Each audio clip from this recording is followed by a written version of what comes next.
Voilà, si vous le voulez, donc Jean chapitre 1er, et nous lirons à partir du verset 1er.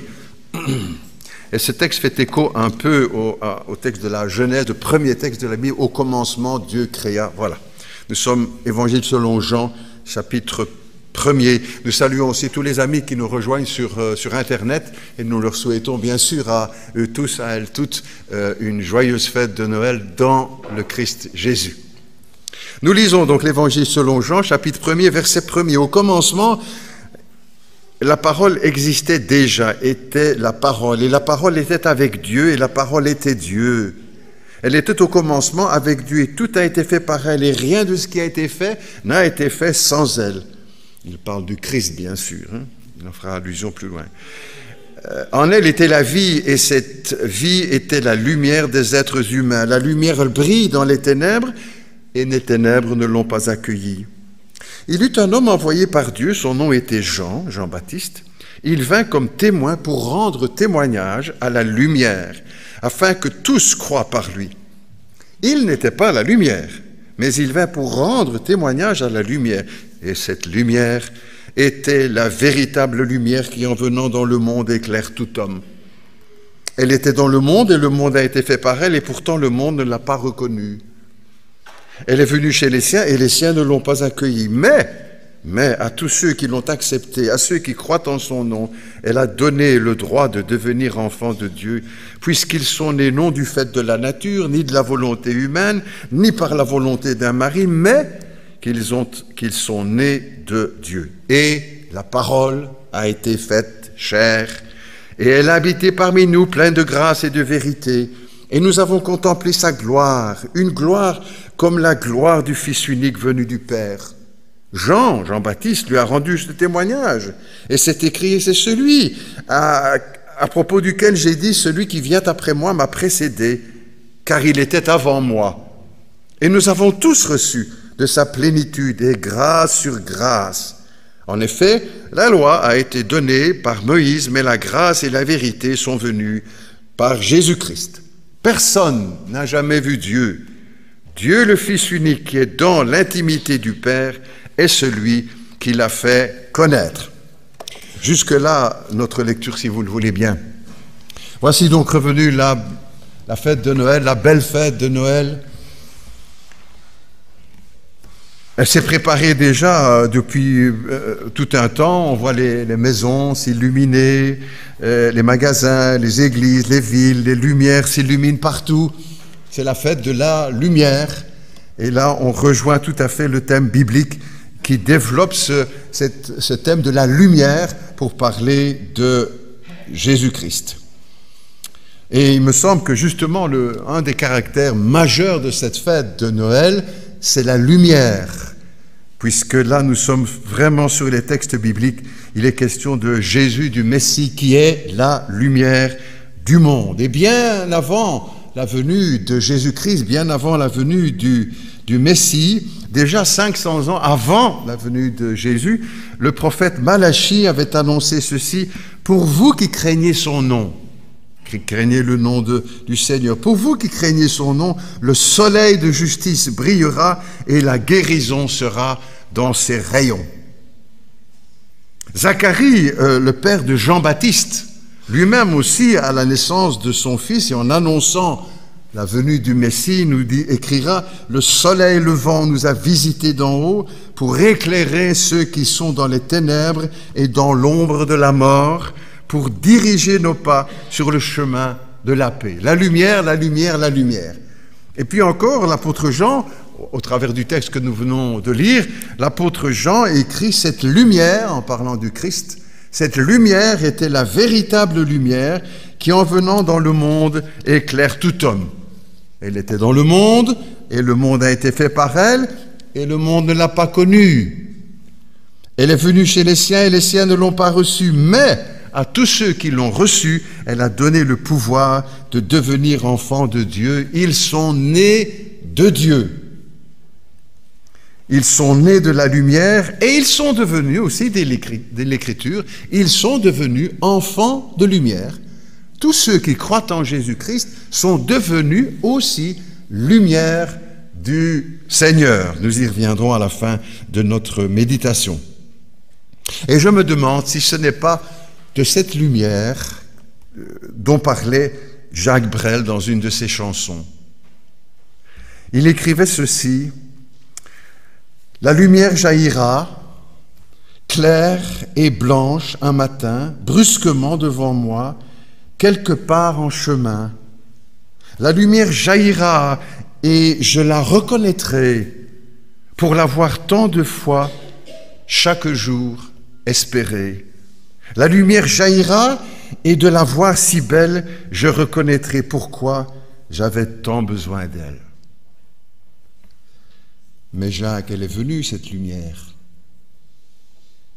Elle est venue. C'est Jésus-Christ, cette lumière du monde qui éclaire tout homme.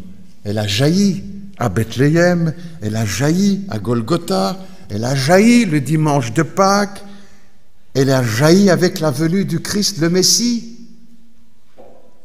Elle a jailli cette lumière. Jésus a dit: « Je suis la lumière du monde, celui qui me suit ne marchera pas dans les ténèbres, mais il aura la lumière de la vie. » Elle est venue, cher Jacques, et tu ne l'as pas reconnue. Ou tu ne l'as pas voulu. Quel dommage, toi qui avoues dans ta chanson l'avoir tant de fois, chaque jour, espéré, et en avouant encore que tu avais tant besoin d'elle. Elle est venue tout près de toi, Jacques. Elle vient tout près de nous. C'est nous qui ne la voyons pas ou qui ne voulons pas la voir. Quel dommage d'être venu si près, de l'avoir rejetée, comme exprimé dans une autre chanson où Jacques Brel disait « Ce serait tellement beau si c'était vrai » en parlant de Noël et de la venue de Jésus-Christ. Mais c'est vrai, Jacques, c'est vrai, la crèche c'est vrai, l'enfant de Noël c'est vrai, les miracles c'est vrai, la croix c'est vrai, la résurrection c'est vrai, l'amour de Dieu c'est vrai.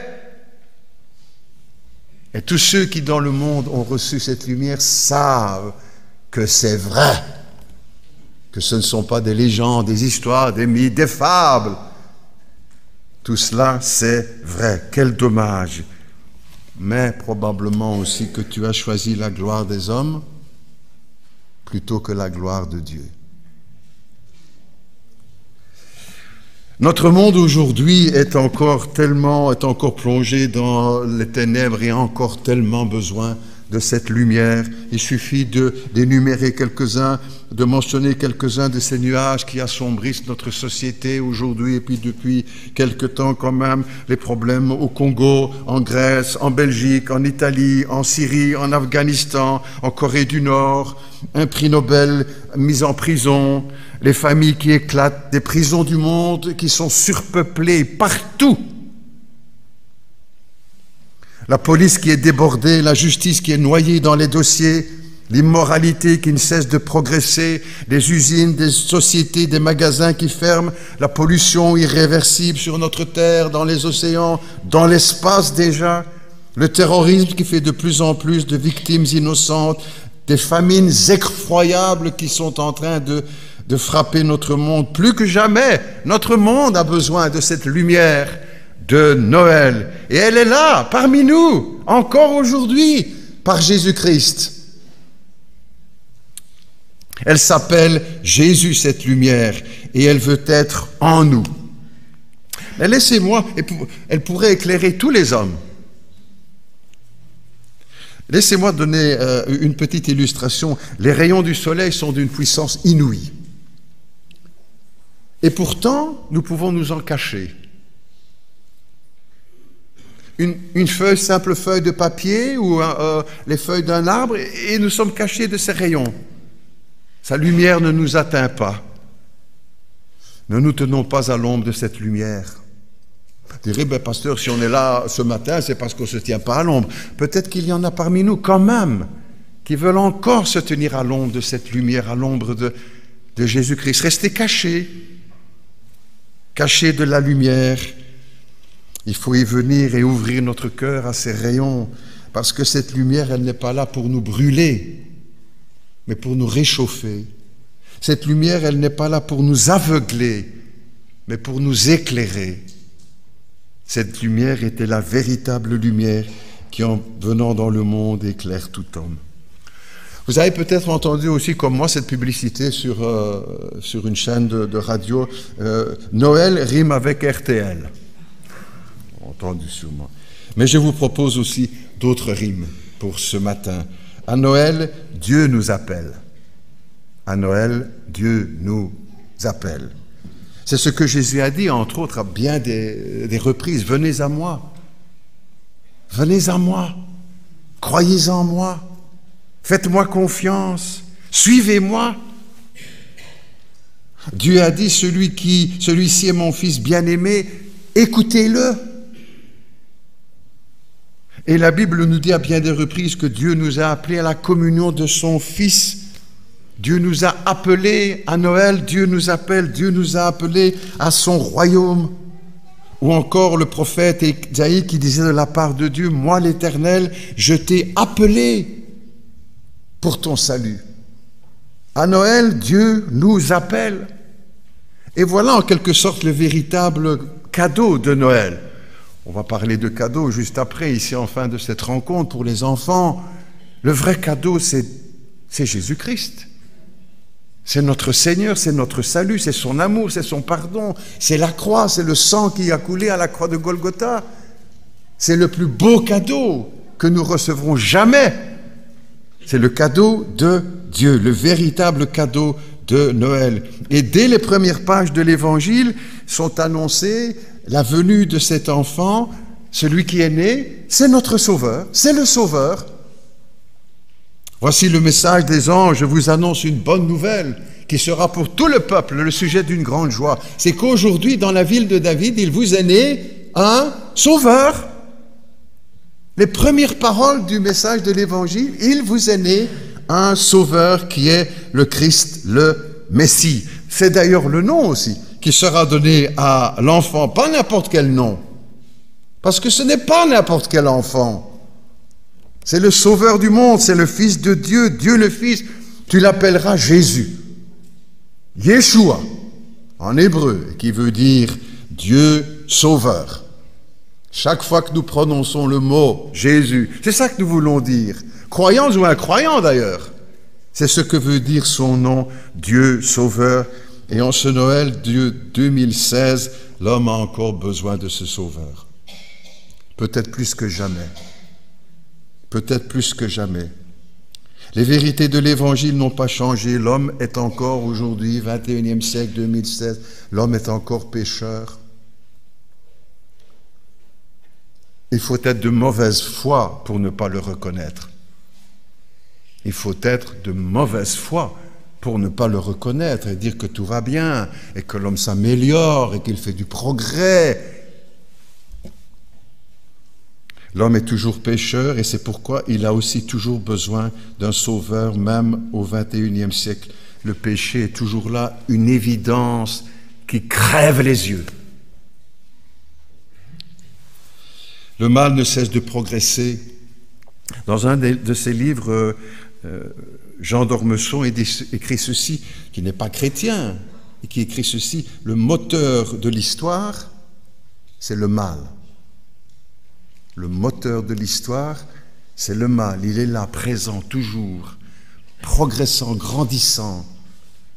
Nous avons toujours et encore besoin aujourd'hui, en 2016, oui, en 2016, besoin du message de Noël, du message du pardon, du message de l'amour, du message du salut, parce que l'homme a encore besoin d'être sauvé. Et tout pourrait changer dans le monde s'il acceptait Jésus-Christ. Tout pourrait changer dans le monde s'il acceptait Jésus-Christ. C'est vrai que l'homme a fait beaucoup de progrès sur le plan technologique et nous en sommes tous heureux, on en profite tous, n'est-ce pas, de ce progrès, de cette technologie, parfois qui se retourne contre nous. Mais en fait, beaucoup de choses dont nous pouvons profiter, mais sur le plan moral, il n'y a aucun progrès, n'est-ce pas? C'est pire que jamais. Il a fallu attendre le XXe siècle pour avoir les deux guerres les plus meurtrières de toute l'histoire de l'humanité. Et il semble qu'on reste encore dans cette belle direction aujourd'hui, avec toutes ces guerres de par le monde. L'homme est encore pécheur et il a encore besoin de Jésus-Christ et du salut et de l'amour de Dieu. Il a encore besoin d'un sauveur pour l'arracher à ce péché. Nous connaissons, nous chantons assez souvent, j'avais pensé le mettre ici pour notre programme aussi, ce beau chant qui a pour titre « Shalom », la paix. Shalom, avec la question, quand viendra la paix pour tous les hommes? Quand viendra la paix pour tous les hommes? Et la réponse dans le refrain aussi, dès qu'ils voudront accepter Jésus. Parce que c'est lui qui donne la paix. C'est lui qui peut apporter la paix dans notre monde. C'est lui qui peut apporter la paix dans notre société, dans nos familles, dans nos couples, dans notre jeunesse. C'est lui qui peut apporter la paix. Quand viendra la paix pour tous les hommes, dès qu'ils voudront accepter Jésus? C'est pas un rêve, c'est pas de l'opium, un mensonge pour endormir les gens, au contraire.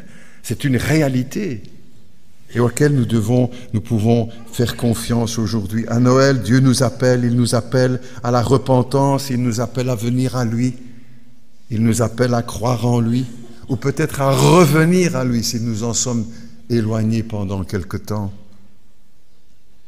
Peut-être que quelques-uns sont revenus aujourd'hui à l'occasion de la fête de Noël, mais ont passé l'année écoulée bien loin de Jésus peut-être. Sans juger personne, mais peut-être que c'est le temps aussi de revenir et que ce matin, à Noël 2016, Dieu t'appelle, Dieu nous appelle. Ça, c'est une autre rime que celle de RTL. Elle ne changera rien dans les vies, cette rime-là. Mais celle dont nous parlons, elle peut tout changer. À Noël, Dieu nous appelle. Dieu t'appelle. Mais pas seulement les non-chrétiens pour qu'ils viennent à Jésus, mais aussi des chrétiens. On va en dire quelques mots très bientôt. Voilà la situation dans notre pays. C'est beaucoup, dans notre pays et dans le monde, c'est que beaucoup ne veulent pas de ce Sauveur. Et vous savez comme moi qu'il suffit de dire quelques mots de l'Évangile, de donner un traité, une invitation, une Bible, etc., pour voir tout de suite la réaction des gens. « Oh non, on n'en veut pas. » Comme cette vieille histoire, pas de place dans l'hôtellerie. « Ah non, non, pas chez moi. Non, non, non, c'est rempli. Ma vie est remplie. Remplie de vide, mais remplie. » Pas de place pour Jésus. Jésus a dit qu'il n'est pas venu appeler ceux qui se croient justes, mais ceux qui se reconnaissent pécheurs. Il faut savoir reconnaître, capituler et dire c'est juste. Ah oui, je fais du bien, oui, je fais de temps en temps du bien, mais je fais aussi du mal. La Bible nous dit qu'il n'y a pas de juste, pas même un seul, il n'y a pas d'homme qui ne pêche pas. Nous sommes tous pécheurs. Et c'est le chemin par lequel nous sommes venus pour approcher Jésus-Christ, reconnaître notre péché, nos fautes, que nous ne sommes pas si bons que nous ne le pensons. C'est le chemin vers la lumière. Et il faut passer par là, ça s'appelle la repentance. Beaucoup n'en veulent pas, mais grâce à Dieu, encore aujourd'hui, quelques-uns en veulent bien. Venir reconnaître devant Dieu, pas devant le pasteur, pas devant l'Église, pas devant le monde, devant Jésus-Christ. C'est juste, c'est vrai, c'est toi qui as raison. Il y a beaucoup de choses dans ma vie qui ne devraient pas y être. Je ne veux pas le reconnaître, je m'entête, mais c'est quand même toi qui as raison. À Noël, Dieu nous appelle à reconnaître notre péché, nos fautes, et mettre fin à ces réflexions qu'on entend si souvent. « Ah, mais moi, je ne ferai pas de mal à une mouche. Je n'ai ni tué ni volé. Je fais partie des braves gens. » Jésus a dit qu'il est venu appeler ceux qui se croient pécheurs, qui se reconnaissent pécheurs, et pas ceux qui se croient justes, propres justes. Il y en a beaucoup dans notre pays. Beaucoup de Belges ne veulent pas reconnaître leur tort. C'est pourtant le chemin qui nous mène à Jésus-Christ. Le véritable Noël, c'est cela pour celles et ceux qui ont reconnu leur péché. Et même si cela a été pour certains un passage difficile, c'est en général un passage difficile, c'est quand même le chemin pour nous apporter la lumière et la vie. Et il faut passer par là. C'est le véritable Noël pour tous ceux qui ont cru au pardon de Dieu, qui ont accueilli le Christ par la foi. Même si vous avez le plus beau sapin de Noël dans votre maison, les décorations les plus belles, la meilleure dinde de toute la région, mais que vous manquez le Seigneur, c'est pas le véritable Noël, cela. Et il faut encore le rappeler. Le véritable Noël pour les humbles qui ont ouvert leur hôtellerie à Jésus, qui ont ouvert leur cœur. Il est encore temps pour beaucoup d'autres de venir, et pour nous peut-être qui sommes déjà venus, de confirmer. C'est vrai, j'ai bien fait de venir, j'ai fait le bon choix par la grâce de Dieu, que je suis heureux de fêter Noël, avec mes enfants, avec ma famille, dans l'église, avec l'école du dimanche, avec les ados, avec les jeunes, quel bonheur! Il est venu pour nous appeler et pour que nous puissions répondre. À Noël, Dieu nous appelle. Tertullien, l'un des théologiens du début de l'histoire de l'Église, 2e siècle, disait ceci. À Bethléem, le Christ 1000 fois serait venu. Si dans ton cœur tu ne l'as pas reçu, tu resterais perdu. À Bethléem, le Christ 1000 fois serait-il venu. Si dans ton cœur tu ne l'as pas reçu, tu resterais perdu. Que ce serait dommage d'être là encore ce matin, ici ou dans d'autres lieux sur notre planète où l'annonce de l'Évangile est faite, et de ne pas encore venir, de ne pas être venu à Jésus, ou de ne pas encore accepter de venir en ce jour de Noël. Que ce serait dommage d'être tout près, d'entendre à Noël Dieu qui nous appelle et de ne pas répondre. À Noël, gardons l'essentiel. Et l'essentiel, c'est Jésus-Christ. C'est son amour, c'est son pardon. À Noël, tous les chrétiens du monde entier pourraient en quelque sorte crier aux voleurs, parce que on leur a volé, on nous a volé en quelque sorte la fête de Noël. On a mis tellement de choses autour qu'on a perdu l'essentiel. On parle du sapin de Noël, du boudin de Noël, de la bûche de Noël, des bougies de Noël, la dinde de Noël, le Père Noël, les neiges de Noël, les cadeaux de Noël, les réveillons de Noël, les marchés de Noël, les guirlandes de Noël, les santons de Noël, les vacances de Noël, les cougnous de Noël, etc., etc. Ça, c'est pas l'essentiel. Même si ça fait partie de notre décor, à nous aussi, on offre un cougnou, mais l'essentiel, c'est ça qui compte pour finir, à Noël. Ça, c'est une rime aussi. À Noël, gardons l'essentiel. Et l'essentiel, c'est Jésus-Christ. Le Messie, le Sauveur du monde. Quelques mots pour terminer aussi, pour chacun de nous aussi qui sommes chrétiens. La Bible nous dit qu'en devenant chrétiens, en accueillant le Christ dans notre vie, la lumière dans notre vie, nous sommes devenus aussi lumière dans le Seigneur. Et que nous devons nous conduire comme des enfants de lumière. Ça, c'est pour nous aussi, à Noël, l'essentiel. C'est de nous rappeler que nous devons vivre d'une autre manière. Que nous ne devons pas vivre comme le monde, avec les mêmes valeurs. Que nous ne devons pas parler comme le monde. Que nous ne devons pas penser, que nous ne devons pas regarder ce que le monde regarde ou aimer ce que le monde aime. La Bible nous dit que celui qui aime le monde, c'est inimitié contre Dieu. Nous avons à marcher, à vivre, à parler comme des enfants de lumière. C'est ce que dit l'apôtre quand il écrit, rempli par le Saint-Esprit, « Conduisez-vous comme des enfants de lumière, en toute bonté, justice et vérité. » Plus de mensonges. Ça, c'est marcher dans la lumière. Plus d'hypocrisie, de double face. Transparent, vrai. Plus de jalousie. Plus de vengeance, c'est ça, marcher dans la lumière, avec honnêteté, avec simplicité, avec humilité, reconnaissant les autres comme supérieurs à nous-mêmes, en marchant avec le Seigneur, en suivant sa parole. Ça, c'est là aussi le message de Noël pour nous tous chrétiens. Ne nous contentons pas de condamner tous ceux qui ne sont pas, qui font ceci, qui ne font pas cela, etc. Ça, c'est leur responsabilité. Mais à nous, à toi, à chacun de nous, de vivre et de nous conduire d'une manière digne du Seigneur et de marcher comme des enfants de lumière. La question peut être posée, est-ce bien le cas? Je pose pour moi, n'est-ce pas? Et je la partage avec vous pour chacun, parce que c'est ça aussi le vrai Noël. C'est de nous rapprocher encore de Jésus-Christ et de mettre en ordre dans notre vie certaines choses qui doivent être mises en ordre.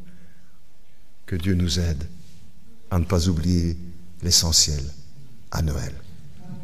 Joyeuse fête de Noël dans le Christ. Nous prions ensemble. Notre Dieu, notre Père, nous te remercions pour ta parole, nous te remercions pour Jésus, bien sûr. Pour nous chrétiens et beaucoup d'autres dans le monde, bien sûr, Noël, l'essentiel, c'est Jésus-Christ. C'est lui qui nous appelle à Noël. Seigneur, nous voulons répondre. Et peut-être parmi nous quelqu'un qui n'est pas encore à Jésus-Christ, qui a entendu et qui même est touché dans son cœur, mais qui ferme encore son cœur, qui ferme son autorité. Non, pas de place pour le Christ dans ma vie. Seigneur, touche-le ce matin. Touche-la, touche-les s'il y en a plusieurs, et qu'ils puissent venir à Jésus. Pour dire avec simplicité, dans votre cœur, en ce jour de Noël, Seigneur, je te demande pardon pour mes péchés. Je m'approche de toi à petits pas, hésitant. Je reconnais mon péché. Dites-le, je reconnais mon péché, que je n'ai pas toujours fait le bien, que j'ai fait aussi le mal, qui ronge ma vie, qui détruit ma vie. Je te demande pardon. Je viens à Jésus ce matin. Je viens à Jésus, comme les mages, comme les bergers. Je viens à Jésus ce matin. Je l'accueille dans ma vie comme mon sauveur. Je lui ouvre les portes de mon hôtellerie. Je lui ouvre les portes de mon cœur et de ma vie. Dis-le aujourd'hui, si tu ne l'as jamais dit à Jésus. C'est ça Noël. C'est accueillir celui que Dieu a envoyé, le sauveur du monde. Je reconnais mes péchés. Je reconnais qu'il est mort à la croix pour mes péchés. Qu'il a versé son sang pour moi. Je le crois. Je ne comprends pas tout, mais j'accepte. Je crois. Je fais confiance. Je crois à sa mort et à sa résurrection. Qu'il est vivant, qu'il est le sauveur du monde, qu'il est Dieu fait homme. Il n'était pas possible qu'il fût retenu par les liens de la mort. Je crois en sa résurrection. Aujourd'hui, je le confesse comme mon sauveur et comme mon Seigneur. Et à partir de ce jour, je veux vivre avec lui et pour lui. Et pour nous aussi, chrétiens qui avons pris déjà cette décision, Seigneur, accorde-nous d'être vraiment des enfants de lumière. Que la lumière habite pleinement nos vies, dans nos maisons, dans nos foyers, dans notre couple, dans notre Église. Que la lumière du Seigneur brille à la gloire de Dieu. Amen.